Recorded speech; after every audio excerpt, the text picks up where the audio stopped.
जय Hind. Life Times के global network के साथ आप सभी जुड़ चुके हैं। मैं हूं आपके साथ श्रद्धा तुलसियान। हेल्थ की बात में आप सभी का बहुत बहुत स्वागत है। सोशल मीडिया आजकल के बच्चों के लिए पैशन बन गया है। बच्चे अपना ज़्यादातर वक्त सोशल मीडिया पर ही बिताते हैं। बच्चों की पढ़ाई और खेल सब कुछ ऑनलाइन हो गया है, चाहे वो सोशल साइट्स हो या फिर ऑनलाइन गेमिंग। बच्चों के लिए मनोरंजन के साथ साथ बहुत खतरनाक भी है। बच्चे सोशल मीडिया पर भरोसा करने लगते हैं और उन्हें लगता है कि जो भी कंटेंट वो देख रहे हैं वो सब सही है। साइबर बुलिंग, जी हाँ, ये एक ऐसा खतरा है जो बच्चों के मानसिक हेल्थ पर बहुत ज़्यादा असर डालता है, जिससे उनका पूरा जीवन प्रभावित हो सकता है। बच्चे ऑनलाइन साइट्स पर अनजान लोगों के साथ खेल खेलते हैं, चैट करते हैं, कॉल करते हैं। वो अनजान लोग बच्चों का गलत फायदा उठाते हैं, उन्हें परेशान करते हैं। तो आइए जानते हैं कि साइबर बुलिंग एक्चुअली में क्या है। अब आपको बताते हैं कि साइबर बुलिंग क्या होता है। साइबर बुलिंग के जरिए बच्चों को ऑनलाइन चिढ़ाया जा सकता है, परेशान किया जा सकता है। वास्तव में साइबर बुलिंग को टीनेजर्स के लिए सबसे आम ऑनलाइन जोखिम बताया गया है और ये पीड़ितों और धमकाने वाले दोनों को डिप्रेशन में, अकेलेपन और यहाँ तक कि आत्महत्या से जुड़ा हुआ है। ये social media, messaging platform, gaming platform और मोबाइल फोन पर हो सकता है। ये बार बार किया जाने वाला व्यवहार है जिसका उद्देश्य लोगों को डराना, गुस्सा दिलाना या शर्मिंदा करना है। अब ये बच्चों के माइंड को काफी बुरे तरीके से प्रभावित करता है। सोशल मीडिया पर बहुत अधिक समय बिताना मानसिक स्वास्थ्य स्थितियों जैसे डिप्रेशन या चिंता से संबंधित हो सकता है। ये सिर्फ इतना ही नहीं है कि बच्चे सोशल मीडिया पर कितना समय बिताते हैं, बल्कि ये भी मायने रखता है कि वो किस हिसाब से सोशल मीडिया को इस्तेमाल करते हैं। एक पेरेंट्स होने के नाते सभी को पता होता है कि उनका बच्चा किस चीज को लेकर कितना इमोशनल है। ऐसे में बच्चों को कौन सी चीज कब लग जाए ये पता नहीं चलता और बच्चे बहुत कम ही अपने मन की बात कह पाते हैं। उदाहरण के लिए ये देखना कि दूसरों के कितने दोस्त हैं या उनकी मौज मस्ती की तस्वीरें देखना बच्चों को अलग थलग महसूस करा सकता है, खुद के बारे में बुरा महसूस करा सकता है और वे अपने साथियों के बराबर नहीं रह सकते हैं। साइबर बुलिंग का असर बच्चों की मेंटल हेल्थ पर कैसे पड़ता है, उनके व्यवहार में कैसे बदलाव आता है, बच्चों को कैसे इससे बचाया जा सकता है, इसके तमाम पहलुओं के बारे में हम बात करते हैं देश के जाने माने साइकोलॉजिस्ट और mental health expert doctor Arvind Ota ji से। नमस्कार doctor Arvind ji, Life Times के ग्लोबल नेटवर्क में आपका स्वागत है। आज हम बात करने वाले हैं साइबर बुलिंग के बारे में। तो मेरा आपसे पहला सवाल यह है कि साइबर बुलिंग क्यों करते हैं साइबर बुलिस? ओके, सबसे पहले क्यों करते हैं इससे पहले थोड़ा समझ लेते हैं कि साइबर बुलिंग है क्या। जी। साइबर बुलिंग जब हम किसी को इलेक्ट्रॉनिक माध्यमों से, डिजिटल प्लेटफॉर्म के थ्रू किसी को भी ह्यूमिलेट करते हैं या किसी को साइकोलॉजिकल पेन देते हैं, जैसे किसी को अब्यूज करना, अपमानजनक संदेश भेजना, धमकी देना या किसी पर्सनल इंफॉर्मेशन को सार्वजनिक रूप से पोस्ट करना, ये सब हम साइबर बुलिंग के दायरे में रख सकते हैं। बात ये आती है कि साइबर बुलिंग किया क्यों जाता है। तो साइबर बुलिंग करने के पीछे बहुत सारे रीजंस हैं। एक तो ये हो सकता है कि कुछ क्राइम के पर्पस से, उसमें कुछ फाइनेंशियल फ्रॉड के पर्पस से या किसी दूसरे क्राइम के पर्पस से साइबर बुलिंग किया जा सकता है। कभी मस्ती के लिए, मौज मस्ती के लिए फ्रेंड्स के द्वारा या नोन लोगों द्वारा भी किया जाता है।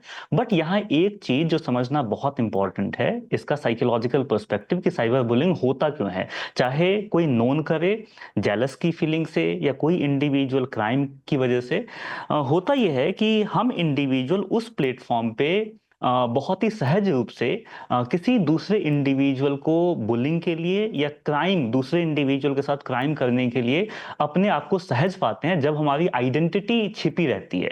और साइबर स्पेस हमें ये मौका देता है, अलाउ करता है लगभग सिचुएशंस में, मैं सब सिचुएशंस की बात नहीं कर रहा, जहां हम अपने आइडेंटिटी को हाइड कर सकते हैं। और आइडेंटिटी हाइड करने के साथ साथ हम जो भी किसी इंडिविजुअल के साथ कोई बदला लेने के भाव से या किसी इंडिविजुअल को ठगने के भाव से जब हम साइबर बुलिंग करते हैं या कष्ट देने के भाव से साइबर बुलिंग करते हैं, बदनाम करने के भाव से साइबर बुलिंग करते हैं, तो वहां हमें इस बात की उम्मीद होती है कि मुझे या मेरी आइडेंटिटी छिपी रहेगी। ये साइबर बुलिंग का एक बहुत ही मेन रीजन है। एक साइकोलॉजिस्ट हैं, बहुत ही बड़े साइकोलॉजिस्ट रहे हैं, उन्होंने ये कहा था कि साइबर बुलिंग जब भी हम करते हैं उस सिचुएशन में, साइबर बुलिंग नहीं, हम कभी भी जब भी हम किसी दूसरे के साथ कुछ भी गलत करते हैं तो वहां हमें इस बात का भाव होता है कि हमारी आइडेंटिटी छिपी रहेगी, तो हम ऐसे चीजों को बहुत ही व्यापक तौर पे करने के लिए मोटिवेट हो जाते हैं। So this is the psychological reason behind it. जी। और इसका बच्चों के मन पे क्या प्रभाव पड़ता है, कैसे इफेक्ट करता है उनके मन को ये?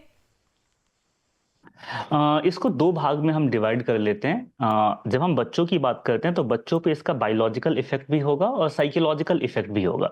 अगर हम बायोलॉजिकल इफेक्ट की बात करें तो एक हार्मोन है हमारी बॉडी में जिसको हम कॉर्टिसोल कहते हैं।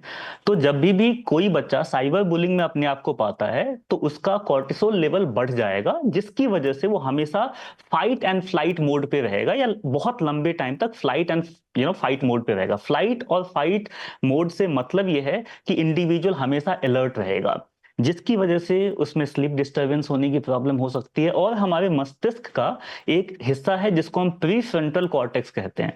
तो अगर कोई बच्चा साइबर बुलिंग में साइबर बुलिंग फेस कर रहा है तो वो जो हिस्सा है प्री फ्रंटल कॉर्टेक्स, उसकी वजह से बहुत सारी प्रॉब्लम्स आ सकती है, वो निगेटिवली इफेक्ट होगा। जैसे डिसीजन मेकिंग पे निगेटिव इम्पैक्ट हो सकता है, बच्चों के फोकस में कमी हो सकता है, उसकी प्रॉब्लम सॉल्विंग डिक्लाइन हो सकती है, साथ ही साथ उस बच्चे की इम्यूनिटी भी सप्रेस हो जाती है। और इम्यूनिटी सप्रेस होने की वजह से इन्फेक्शन या कोल्ड फीवर, इस सब की समस्या बहुत ज्यादा बढ़ जाती है। ये तो हुआ बायोलॉजिकल प्रॉब्लम्स जो बच्चों के साथ होता है। अगर हम साइकोलॉजिकल कॉजेज की बात करें सो कंसंट्रेशन में बहुत हद तक हमें देखने को मिलता है कि बच्चों के साथ समस्या उत्पन्न हुई है, उनका सेल्फ एस्टीम काफी कम हो जाता है। आइसोलेशन की बहुत बड़ी समस्या है जो बच्चों में देखा जाता है कि वो लोगों से मिलना बंद कर देते हैं, फैमिली से अपनी बात नहीं बताते, फैमिली से बात नहीं करते। इमोशनल डिसरेगुलेशन भी एक बहुत बड़ी समस्या है, जहां चिड़चिड़ापन, बिना बात का गुस्सा होना, किसी भी बात को सीरियसली नहीं लेना, अपने आप में गुमसुम सा रहना, या उस समय अगर आप उनको कुछ बोले तो वो बहुत ही एग्रेसिव वे में, बहुत ही गुस्से के साथ उसका रिप्लाई करेगा। ये सब तो साइकोलॉजिकल इम्पैक्ट है, बट हमें कुछ गंभीर समस्याओं पे भी हमें ध्यान देना चाहिए। अगर किसी बच्चे के साथ साइबर बुलिंग हो रहा है तो उसमें एक्सट्रीम एंजाइटी की समस्या, एक्सट्रीम डिप्रेशन, जिसको हम क्लिनिकल डिप्रेशन भी कह सकते हैं, क्लिनिकल डिप्रेशन की समस्या। और कुछ रिसर्चेज ये बताता है कि अगर बच्चे के साथ साइबर बुलिंग हो कुछ एक्सटेंडेड पीरियड ऑफ टाइम के लिए, 7 डेज, उससे ज्यादा, 7, 8, 10 दिन से ज्यादा, तो बच्चों में सेल्फ हार्म करने की टेंडेंसी बढ़ जाती है, और सुसाइडल आइडिएशन या सुसाइड करने की जो फीलिंग है वो 50% से ज्यादा बढ़ जाएगी। दैट मीन्स चांसेस बढ़ेंगे उनके सेल्फ हार्म के। सो ये कुछ बायोलॉजिकल एंड साइकोलॉजिकल कॉजेज हैं जिसको लेके पेरेंट्स को, साइकोलॉजिस्ट के बीच तो कंसर्न है ही, पेरेंट्स एंड टीचर को भी बहुत ही ध्यान से अपने बच्चे के बिहेवियर को मॉनिटर करना चाहिए, और हमें सही समय पर आइडेंटिफाई करना चाहिए कि बच्चे साइबर बुलिंग का शिकार हो तो नहीं रहे हैं। आपने साइकोलॉजिकल इम्पैक्ट के बारे में बताया, तो इससे मैं ये आपसे पूछना चाहूंगी कि बच्चों के बिहेवियर में क्या क्या चेंजेस हमें देखने को मिलेंगे? ये आपने बहुत अच्छा क्वेश्चन किया है जी। कि हम कैसे आइडेंटिफाई करें, कि कैसे बच्चों में पता चलेगा। सो रिकॉग्नाइज करने के लिए, साइन रिकॉग्नाइज करने के लिए हम 3 अलग अलग साइन पे फोकस करते हैं एज अ साइकोलॉजिस्ट, और ये पेरेंट्स भी कर सकते हैं। सबसे पहली कैटेगरी है इमोशनल सिम्टम्स। उसके इमोशनल सिम्टम्स में चेंजेस आना। एंग्जाइटी, जिसे हम चिंता कहते हैं, वो हमेशा चिंतित सा दिखेगा, या उसके हाव भाव बहुत ही चिंतित दिखेंगे। दुखी, आपको लगेगा कि बच्चा दुखी है, वो बात नहीं कर रहा, या बहुत ही लो साउंड कर रहा है।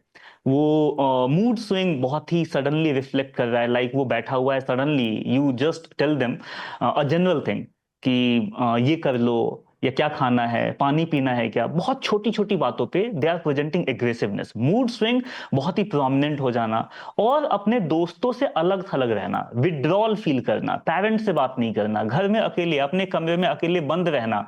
और जब हम उसको बोलते हैं कि बच्चा बाहर निकलो या किसी एक्टिविटी के लिए जब हम उनको रिक्वेस्ट करते हैं, so they feel irritated. So anxiety, sadness, mood swing, withdrawal, ये कुछ सिम्टम्स हैं जो हम इमोशनल सेगमेंट पे, इमोशनल सिम्टम्स में हम रख सकते हैं।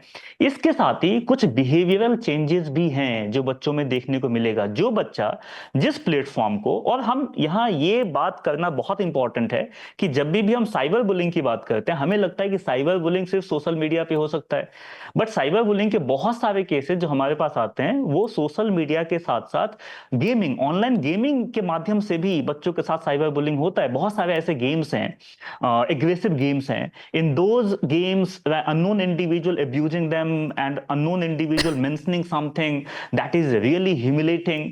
So हम देखना स्टार्ट कर देते हैं कि बिहेवियरल चेंजेस है, behavioural changes in the sense कि जिस एक्टिविटीज को बच्चा पहले एंजॉय करता था, now they are maintaining distance from all those, right. वो डिवाइस को यूज करने में डरने लग गया है, they are not touching that particular device, या ऐसा भी हो सकता है कि डिवाइस को बहुत ज्यादा एक्सेसिवली यूज करने लग गया, राइट। उसकी जो एकेडमिकल परफॉर्मेंस होगी वो भी कम होता चला जाएगा। और जो इमोशनल चेंजेस की वजह से, राइट, यू कैन फाइंड कि कुछ बिहेवियरल चेंजेस भी हैं, लाइक रोना, like individual feel sadness, that's why they can cry. ये बिहेवियरल चेंजेस है। Sadness is emotional changes, and sadness की वजह से जो रिपरकेशन होगा, they start crying or all these things. So ये behavioral changes है। और कुछ फिजिकल साइन भी देखने को मिलेगा आपको जो बहुत इंपॉर्टेंट है सही टाइम पे आइडेंटिफाई करना, वो है हेडेक। बच्चे हेडेक की शिकायत कॉन्टिन्यूसली करने लग जाते हैं, उनके सर में दर्द होने लग जाता है। आप ये अनुभव करेंगे कि वो किसी भी काम को नहीं कर रहा, वो किसी भी एक्टिविटी में इन्वॉल्व नहीं है, और किसी एक्टिविटी में इन्वॉल्व नहीं होने के बाद भी वो लंबे लंबे समय तक, देर रात तक सो नहीं पाता, right. They are just lying on the bed, और वो बेड से उठेगा, वॉशरूम जाएगा, वापस आएगा, but they are not able to fall in sleep, right. और वो हमेशा उसकी धड़कनें बढ़ी रहेगी। If we are creating such kind of environment for the children, जहां हमसे वो बहुत अच्छे तरीके से बात कर पाए, कुछ शेयर कर पाए, थोड़ा बहुत ही सही, तो ये कंप्लेन कर सकता है कि मेरी हार्ट बीट बहुत बढ़ी हुई है, राइट, धड़कन बहुत तेज है, या सर में दर्द है। ये सब कुछ शिकायतें, राइट, बच्चे करते हैं। सो इमोशनल, बिहेवियरल और फिजिकल साइंस, इस सब को अगर हम एक साथ समझने का ट्राई करें तो हमें ये पता चल जाता है कि बच्चे के लाइफ में कुछ प्रॉब्लम तो है। हमें ये नहीं पता चलता कि साइबर बुलिंग की प्रॉब्लम है, बट बच्चे के लाइफ में कुछ प्रॉब्लम तो है, ये हमें पता चलता है। उसके बाद as a parent we have to talk to the children, as a parent, right, we have to investigate कि बच्चे के साथ क्या हुआ, बाहर जा सकते हैं उसके साथ, and you have to present friendly behaviour to them. So chances हैं कि बच्चा आपके साथ कुछ शेयर करे। मेरा अहम सवाल आपसे ये है कि बच्चों को इस साइबर बुलिंग से बचाया कैसे जा सकता है? यस, ये बहुत इंपॉर्टेंट है। और ये आप पूछ रहे हैं कि अगर बच्चे cyber bullying, right, because you are right कि साइबर बुलिंग के जो चांसेस हैं वो बच्चों में ज्यादा होगा, बिकॉज उसमें मेच्योरिटी नहीं होती, वो सही गलत को बहुत अच्छे तरीके से समझ नहीं सकते, तो उनमें चांसेस ज्यादा होगा। सो हम कर ये सकते हैं एज अ पेरेंट कि हम अपने बच्चे को डिजिटल टेक्नोलॉजी के बारे में बताएं, जिसको हम डिजिटल लिटरेसी कहते हैं। हमने कुछ ही टाइम पहले ऑस्ट्रेलिया में देखा है कि ऑस्ट्रेलिया ने एक पर्टिकुलर एज से पहले सोशल मीडिया का जो यूज है वो इनलीगल कर दिया। दैट मीन्स बच्चे एक पर्टिकुलर एज तक सोशल मीडिया यूज नहीं कर पाएंगे। You will amaze to know कि इंडिया में बहुत छोटे छोटे उम्र के बच्चे, उनकी एज 10 साल या उससे भी कम हो सकती है, वो सोशल मीडिया को बहुत ज्यादा यूज करते हैं। जी, और उनका सोशल मीडिया गेम्स अकाउंट भी है। जी, बिल्कुल सही कह रहे हैं आप। ये सोशल मीडिया अकाउंट है, वो सोशल मीडिया यूज करते हैं। सोशल मीडिया ही नहीं, ऐसे गेम्स जो 18 प्लस के लिए बना होना चाहिए, जो बहुत ही एग्रेसिव गेम्स है, वो भी उसमें पार्टिसिपेट करते हैं, तो चांसेस बढ़ेगा। तो ऐसे सिचुएशन में हम बच्चे को डिजिटल लिटरेसी दे कि क्या क्या चीजें हो सकती है ऑनलाइन प्लेटफॉर्म पे, हमें किन किन चीजों से बचना चाहिए, और कौन कौन सी एक्टिविटी किस एज ग्रुप तक के बच्चों को करनी चाहिए, और किन किन प्लेटफॉर्म से या किस किस एक्टिविटी से दूर रहनी चाहिए। कहने का मतलब ये है कि एक 360 डिग्री जो इंफॉर्मेशन है बच्चों को हमें देनी चाहिए। बच्चों से डिजिटल मीडिया हाइड नहीं कर सकते आज के टाइम, बिकॉज बच्चे आपके फोन में डिजिटल प्लेटफॉर्म यूज करे ना करे, उनके पास एक्सेस है, मे बी उसके फ्रेंड्स के फोन में, मे बी आप जब घर पे नहीं है। तो इससे अच्छा ये है कि हम पेरेंटिंग कंट्रोल यूज करें कि घर पे फोन में क्या क्या चीजें बच्चे यूज ना कर पाए, और साथ ही साथ हम डिजिटल लिटरेसी पे ध्यान दें। और एक बहुत इंपॉर्टेंट पॉइंट ये है कि हमें अपने घर पे पॉजिटिव इन्वायरमेंट डेवलप करना चाहिए। आज के टाइम पे पेरेंटिंग का सही तरीका यह है कि आप अपने फ्रेंड्स, अपने अपने चाइल्ड को, अपने बच्चे को एज अ फ्रेंड ट्रीट करें, राइट। एक दोस्ताना माहौल बना के रखे, तो उससे चांसेस ज्यादा है कि आपसे बच्चे जब भी कुछ भी उसको डिजिटल प्लेटफॉर्म पे भी कुछ भी उसको लगेगा कि गलत हुआ है मेरे साथ या होने के चांसेस हैं, जब बिगिनिंग फेज में होगा उस टाइम बच्चे हमारे साथ शेयर करेंगे।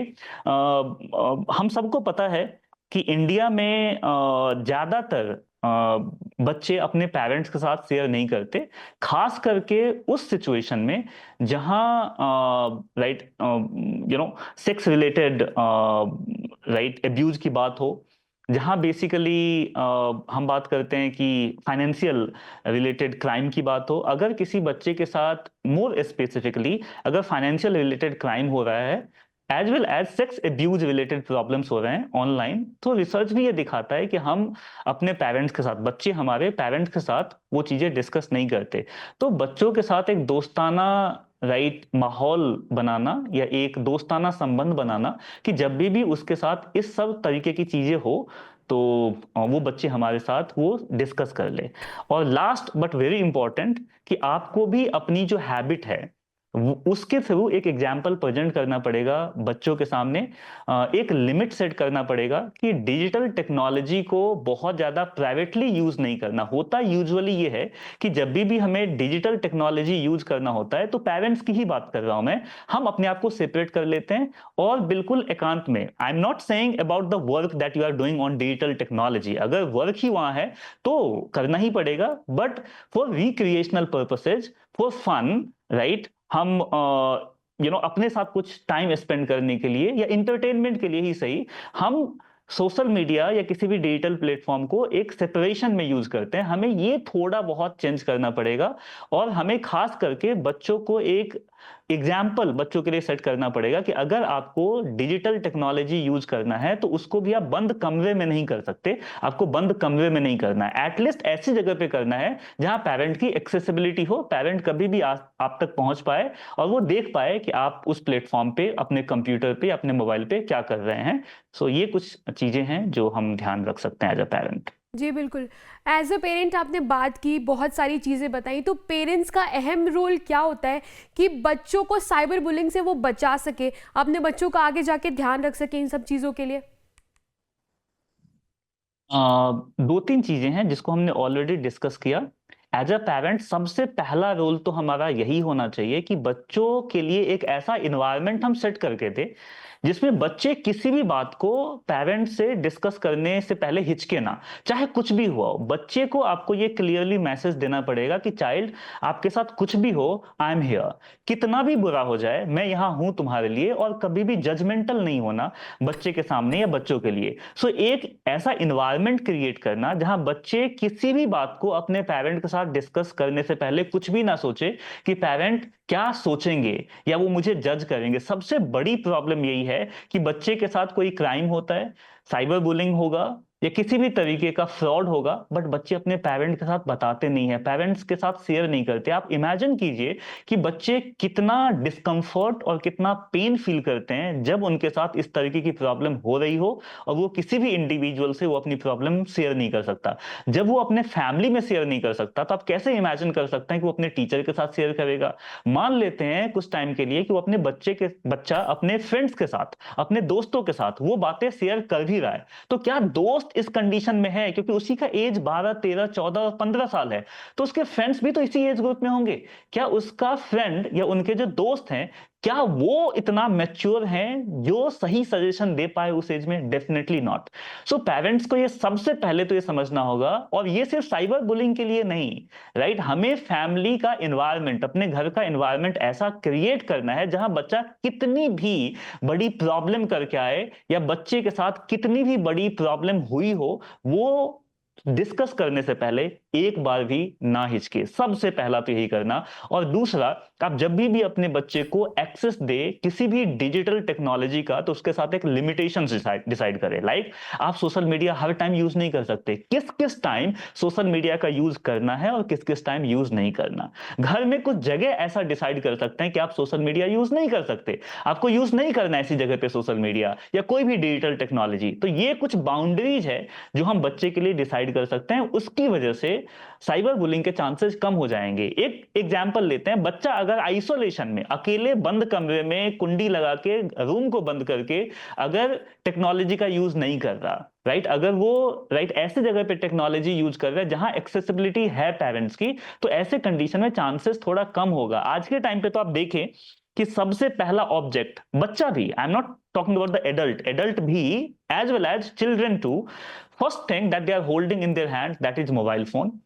और मोबाइल फोन यूज करते करते हम सो भी जाते हैं। That means first thing that we are holding mobile phone, and the last thing that I am holding, we are holding in our hand, that is mobile phone. अगर ये बच्चों में इस तरीके की टेंडेंसी डेवलप हो कि लगभग right in all those situation जहां वो स्टडी नहीं कर रहा या कोई इंपॉर्टेंट काम नहीं कर रहा या पेरेंट्स सामने नहीं है या पेरेंट्स का फोर्स नहीं है, उस टाइम वो फोन यूज कर रहा होता है या डिजिटल टेक्नोलॉजी यूज कर रहा होता है उस टाइम पे, तो चांसेस बढ़ेगा साइबर बुलिंग का। सो आप करें ये कि एक एनवायरनमेंट क्रिएट करें, डिजिटल टेक्नोलॉजी यूज करने के लिए कुछ नॉर्म्स बनाएं जो बच्चों में बहुत क्लियरली आप पास करें, और पेरेंटल कंट्रोल भी आप यूज कर सकते हैं। ये कुछ चीजें हैं जो एज अ पेरेंट हमें करनी चाहिए।